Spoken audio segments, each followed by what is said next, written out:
not lazy, you've just been tricked into thinking your worth is your productivity. Think about it. When was the last time you did absolutely nothing and felt no guilt about it? That guilty feeling, it's not natural. It was engineered. The 9 to 5 work week, hustle culture, and the constant pressure to be productive, it all started somewhere. So in this video, I'm going to show you how we got trapped into a system that was never designed for us. Hi, my name is Carla. I am a professional hater of evil, but an optimistic thinker for good. I studied finance and economics at Cornell University and sociology and international relations at Boston University.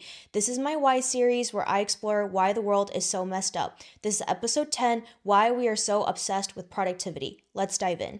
Point 1, where it all began. The obsession for productivity began in the Industrial Revolution in 1760 in Britain and evolved into the Second Industrial Revolution in 1870, which quickly proliferated to the rest of the world, becoming the global standard for labor in the following century. Prior to the 17 and 1800s, we lived in an agrarian society, meaning that our economy was focused on local agriculture and craftsmanship. Therefore, the nature of labor changed. We were originally a task-based labor economy, not a time-based one. So think of the farmers, artisans, and craftsmen. They focused on labor as a necessity for whatever output was needed by the local community and not necessarily by how much time they were putting into the labor. And so what this means is that the actual amount of input labor and the output that was needed was more equal and distributed evenly across the community. And so when you analyze the nature of labor during this time, it was much more community focused. So everyone in the community had a specific role, whether they were the farmer, the craftsman, the artisan, and they would exchange the goods within themselves through a bartering system, and then they would produce whatever the end outcome was, the product itself, whether it was a textile or food, and that was exchanged within that local economy. The flow of labor followed a more natural cycle where the seasons dictated the timing of the labor, not a rigid fixed schedule. For example, if you were a farmer tending to your fields, you would work very heavily during the harvest season, but then when winter came, you would take a break and rest. And so when you look at the timing of labor, the concept of wasting time was not as prevalent during that age because the work that you were doing was heavily dependent on the natural elements. If it was raining one day, you couldn't go out and do work or field work, right? If there was a severe drought, some sort of natural disaster, it severely limited your capacity to do work.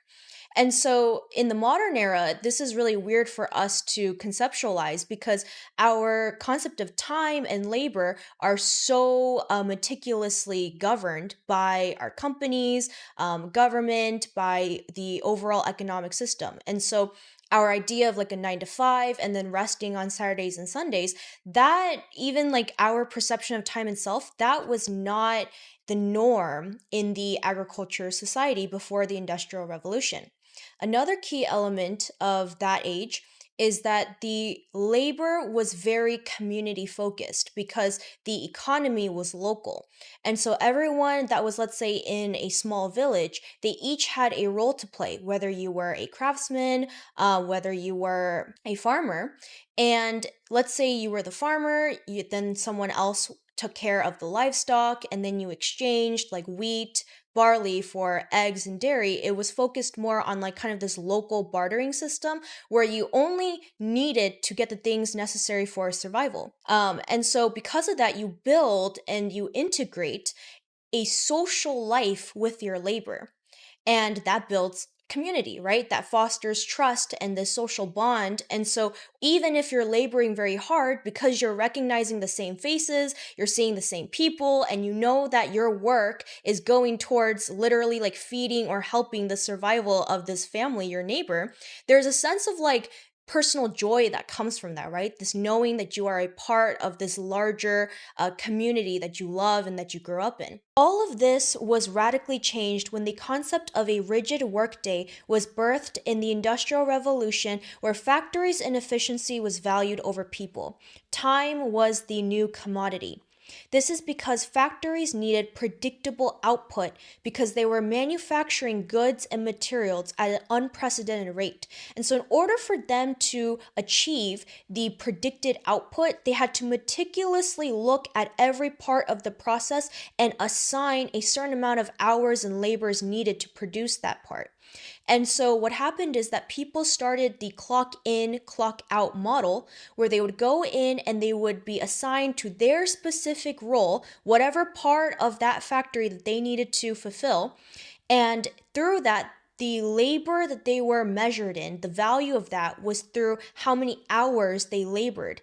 So instead of the actual skill, let's say weaving, for example, they had to operate the machinery of the power loom. And so whatever processes that needed to feed that power loom, the workers were assigned to just making sure that their part of the process was fulfilled.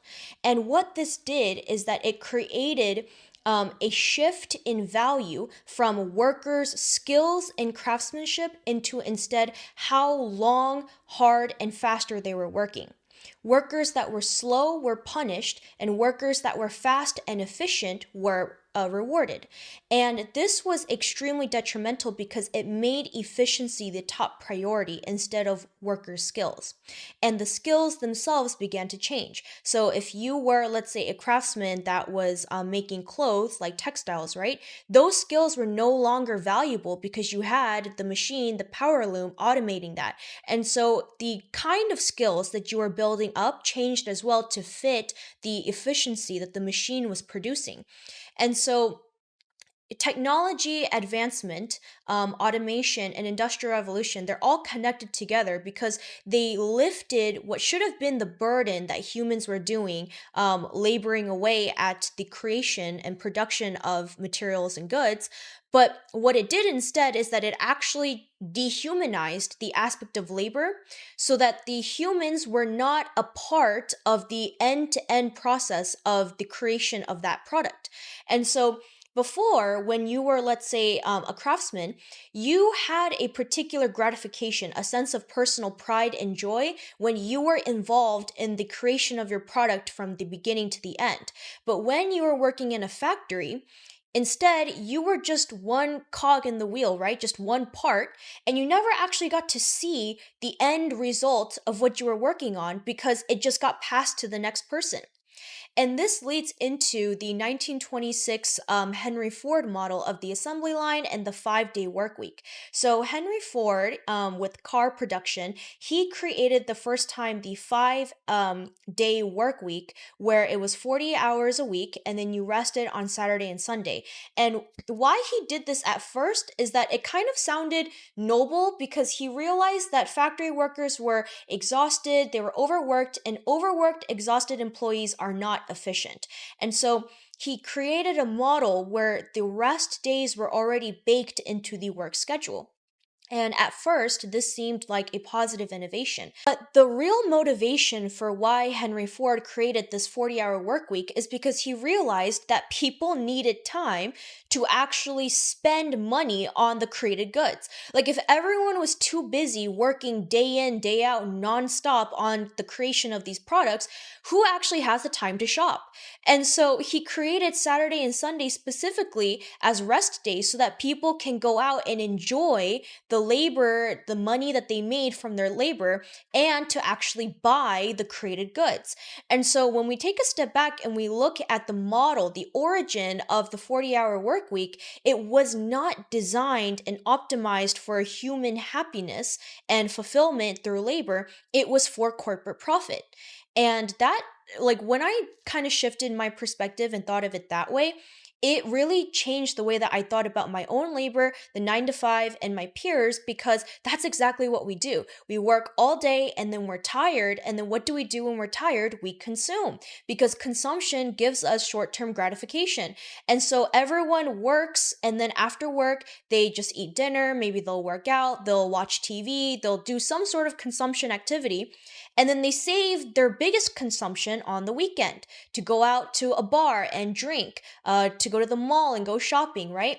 And so we have to understand that the system of labor in the modern era that was designed, it was never for us to be happy. It was not a system for humans. It was a system made by humans, essentially profit off of the labor of everyone for a select few humans to enjoy. Leads into point two, how productivity became a moral value, and this is where they trapped us.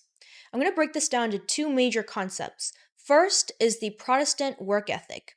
The Protestant work ethic originated from the Protestant Reformation, which was technically a Christian revolution, right? It was a theological change in the Christian church in the West, but it tied very closely with the changing economic system for capitalism, and it later evolved into this larger idea that your work, right, your labor is directly tied to your salvation before God, thus your morality. And so the idea is that if you work very hard, that is a virtue that one should aspire to have. And so the harder you work, the more diligent you are, the more morally righteous you are before God. And if you are lazy, you're not producing, and you're not well functioning in this capitalistic society, capitalism is an economic system where private individuals and entities own the means of production instead of the government. It operates on free markets, competition, and profit motives, meaning that goods and services and wages are determined by the laws of supply and demand instead of central planning. Where this ties into Protestant work ethic is that in order for capitalism, particularly in the West, to really take root, they need workers and laborers to be motivated to actually produce for these private individuals and businesses. Right? And so previously, when you were working, let's say in the agricultural society before the Industrial Revolution, you were working mainly for yourself and for your community, right? If you were a farmer, you tended to the land and you yielded your crops, and then the crops would go to feeding towards yourself and your local community, right? And then you would barter for whatever items you needed. So if someone was, let's say, a weaver, like they were making textiles and clothes, then you would trade for that. Now, what we've done instead is that we have to convince an entire population of people that their way of life, right, their type of work is no longer valid because we need them to work for us, the private individuals who own the means of production. And so how they did that, how they were able to, in my eyes, kind of like deceive people into thinking that this labor is noble, is through the Protestant work ethic. There was a really popular book by Max Weber. He was a German sociologist, and he wrote the book, The Protestant Ethic and the Spirit of Capitalism. And he basically argues that it is considered noble, diligent, and one's life purpose to be a contributor to this spirit of capitalism. And he framed it in a very empowering way. Like, you are helping and producing all of these goods, and it's contributing to this larger civilization that is rapidly growing, and you see all these technological advancements, and millions of people are being lifted out of poverty. And so they tied it very closely to religion, Christianity, which was the predominant religion in the West. And so when you tell people on a mass scale that their labor, how much they are producing, is directly tied to their eternal salvation and their morality as an individual, that's a very compelling argument. Like, would that not make you want to work really hard? And so this is very key, like what I'm trying to explain here, because this was the foundation in which our society devolved into becoming obsessed with productivity, where productivity and money and the means of the production and capitalism became more valuable intrinsically than our human lives and our happiness and fulfillment. And so we no longer live and work so that we can survive. Instead, we live to work. And that it in my eyes, I think this is one of the most evil deceptions of labor that we have done to human society in general. Because the reason why I use the word evil is because when you actually look at the distribution of profit and outcome of that labor, it didn't go back to the masses. It didn't go back to the laborer. And so when you analyze wages versus the distribution of profits to the entities, the private individuals that own the entities, right? Think of the shareholders, the CEO, the founder of that enterprise. It is staggering how much that outcome did not go to the laborer. And so that's why I call this evil, because it is basically economic stealing, right? Like legalized stealing of people's work and labor. And it's also completely deceived and sucked the souls out of everyone into thinking that their life purpose was to make the owners of that entity rich.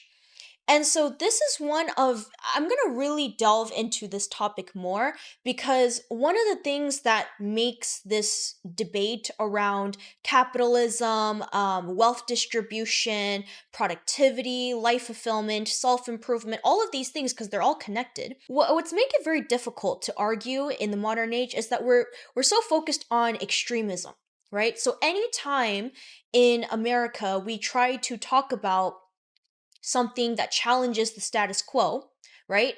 And we bring up compelling points, we're labeled as communists or Marxists or socialists or any of these things, not realizing that you can have an economic system such as capitalism where there are regulations and controls in place to make sure that the distribution of profit goes fairly to the laborers.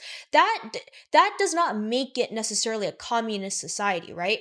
And that's why it's so hard, especially like when you're trying to argue in the political sphere on economic policy, because this deception, right? Like this idea of labor being so tied to our life's purpose, our morality, it's so deeply woven in that if you were to ever challenge the system, you're immediately labeled all of these very negative things. If you don't have a job, you're viewed as lazy and like, what the F are you doing with your life? If you want to challenge a system that has been historically known and continues to be profiting for a select minority over the exploitation and labor of the majority, then all of a sudden you're labeled as all of these horrible negative things. And it's just very difficult now. And so that's why, like, on my channel, I'm going to explore this idea of economics and capitalism and labor very extensively in a series of videos, because we need to really kind of get back to the foundations. Like, we need to take a step back and really analyze, like, what are we doing? Which ties into my second major concept to answer this question, which is the illusion of self-made, right? Like, think of the American dream, this idea that you can start from the bottom and make your way all the way up to the top, right? Like, we love the stories of like rags to riches. And while there are a very select few individuals who have truly done this in an extraordinary way, they are overwhelmingly the minority, right?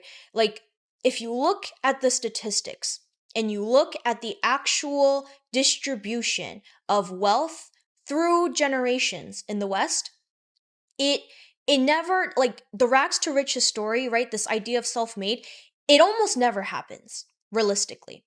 Instead, what it does, and I think this is where people kind of get confused, is that it uplifts the standard of living for the most amount of people, right? And that's something, like, I studied economics and finance very extensively, and I am a member, like a participator of capitalism. I work in financial markets. So I really, like, I understand how this works from a financial perspective, because this is what I do for my living, right?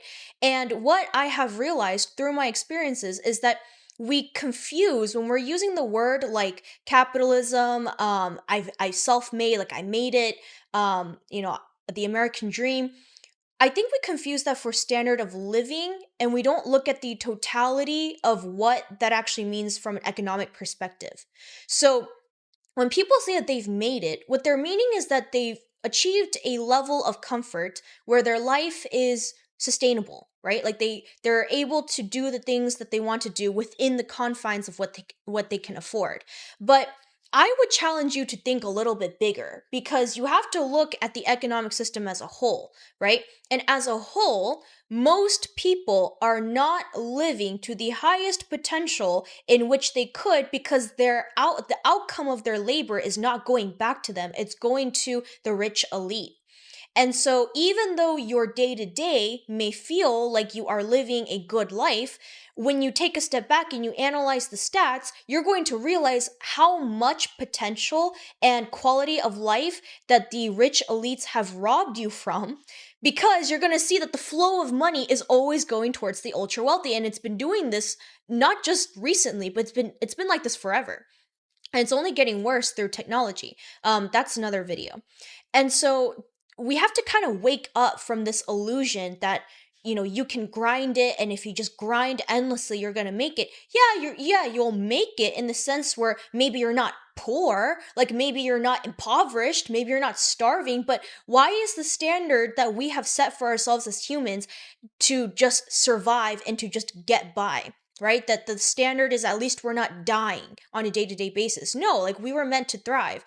And this concept is actually explored in a book as well called Sapiens. I talked about it earlier in my channel, where the author Yuval Noah Harari, he argues that in the pre-industrial revolution era, people actually worked less and they were able to obtain more of the satisfaction of the distribution of the goods that they created. And so there's a twofold element that's happening here. You're laboring in the modern era and you're not seeing the outcome of your labor, which is through money or resources that are distributed fairly to you in proportion to your work. And then two, is that you don't have life fulfillment or satisfaction because the Protestant work ethic that was drilled into us, it's been overdone.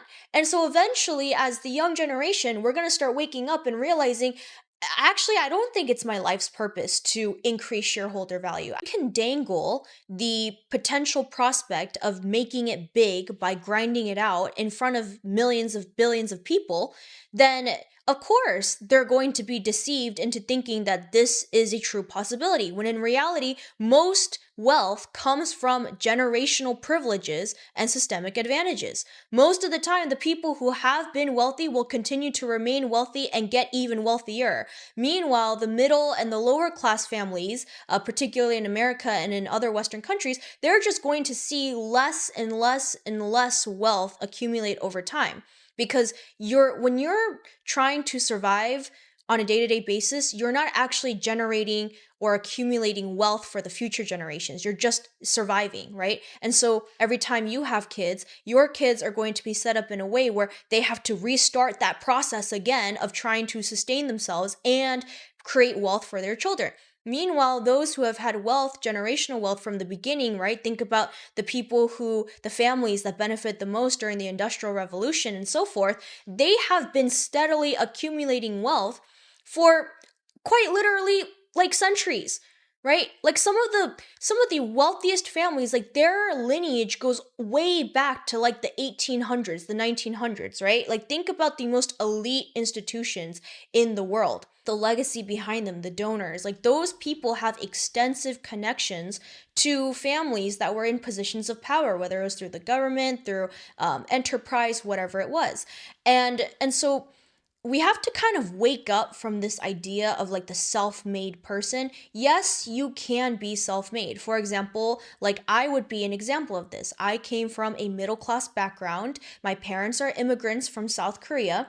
And through merit, right, like through working very hard and excelling in academics, I went to Boston University, and then I got to transfer to Cornell University. So I went to two prestigious universities, one of them being an Ivy League. And then I got to work in the financial industry on Wall Street in New York City, which created a standard of life that was very good. It was a lot more abundant financially than what I grew up with.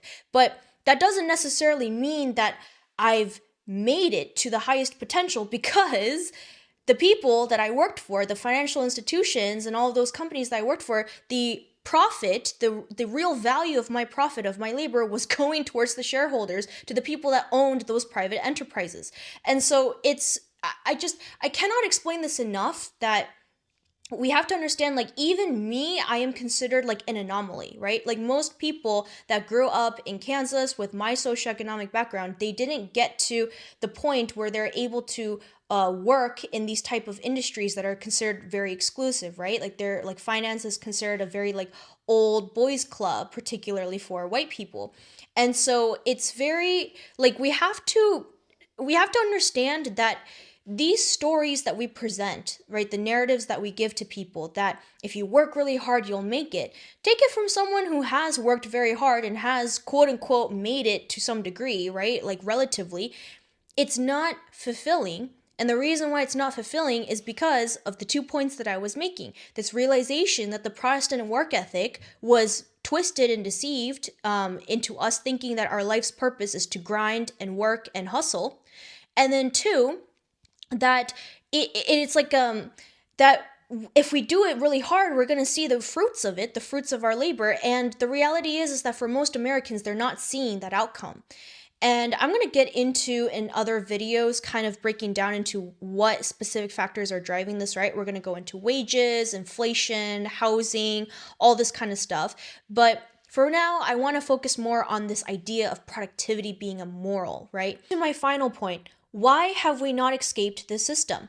There's three main components to that. First is that technology was supposed to free us, but instead it just expanded our scope of labor.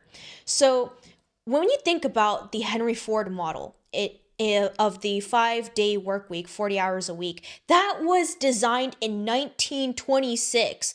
We are now in 2025. So you're telling me in almost a century, 100 years, we have not changed our system of labor, despite the fact that we have seen an unprecedented explosion of technological advancement.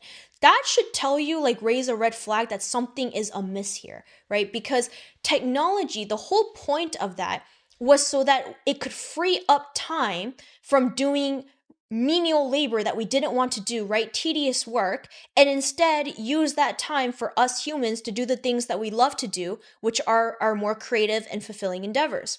And so if you think about AI, technology, and automation, that was supposed to make the work that we didn't want to do quicker and easier. But instead, what it did is that it just changed the goalpost. So if you think about, like, the goalpost being how much labor we need to produce a certain amount of outcome where society will be satisfied, it technology got us there faster, but because we've now expanded the reach in which we can do labor, it just pushed the goalpost more and more out, so that now the scope of labor that we have to do has increased. And this is also why people are being pushed into higher education, where the kind of skills that we need to learn, such as AI, machine learning, engineering, this kind of stuff, it's being pushed onto so many people, when before it was considered more of a luxury or a private education, because we're now having to keep up with the technology. Do you see what I'm saying? So if the technology was supposed to work for us, we now work instead for the technology.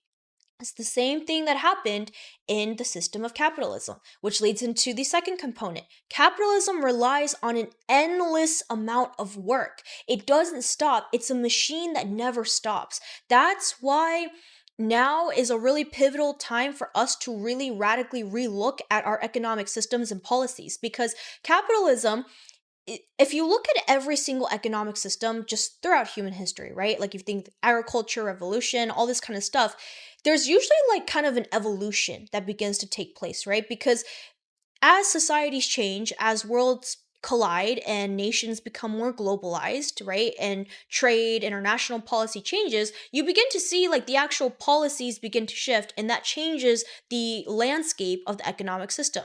And so right now, we're at a point where the failings of capitalism, right? The part that we didn't like, that seemed to have done a lot of good things in the beginning, That's starting to show through.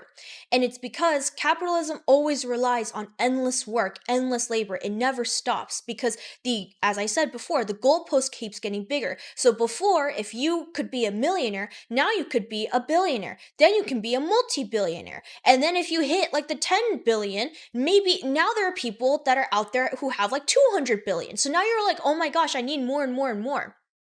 And that is, that's why we can't get out of this system.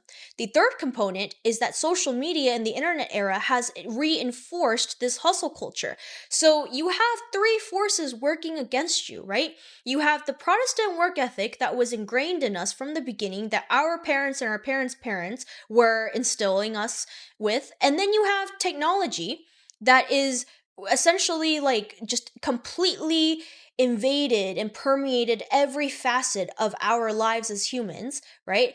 And then finally, you have that exact technology working against us instead of for us by reinforcing the vicious cycle of labor that we have to just keep working, and that if we don't hustle and grind and just, produce at max output, that we're somehow bad people. Do you see what I'm saying? So it's like Protestant work ethic started from the Protestant Reformation, right? And they had to use like a system, let's say books, media, just like the factory work, right? Like your relationship with your boss. If they had to create that narrative, and then they created the technology within that to speed up and automate the output, now they're using the technology to go back to point one, which is that your labor productivity is your worth. Do you get what I'm saying? Like, do you see how it all kind of like came back full circle? And so if you go into like TikTok or Instagram or YouTube, what are the videos that are the most popular, right? Like the most popular influencers, they're usually self-improvement influencers, people that are teaching you how to get rich, how to improve, how to live your life to the maximum output. They're literally the same kind of people that are trying to reinforce this system that puts you there in the first place of why you're miserable and unfulfilled and unhappy with life. And so this is why it's like this, I don't know, like if it really clicks, like what I'm explaining to you, and I hope it does, it's gonna really radicalize you, honestly. And I don't want to like make people like become radicalized, but like when I realized this, I started to like become like, wow, okay, like I need to really start reevaluating like what my life's purpose is. Like, why am I doing what I'm doing? What did I go to school for? What am I working for? Why am I accumulating money for? Like, what is the purpose? And that's part of the reason why I started like the why series, right?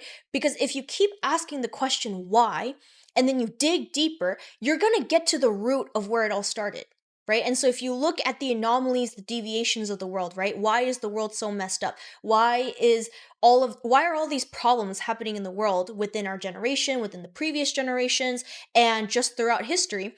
You're going to get to an answer eventually if you just keep digging, keep asking the question why. In the next video, I'm going to kind of give you my solution on how you can escape this system. And to be completely transparent with you, I'm still figuring that out myself, right?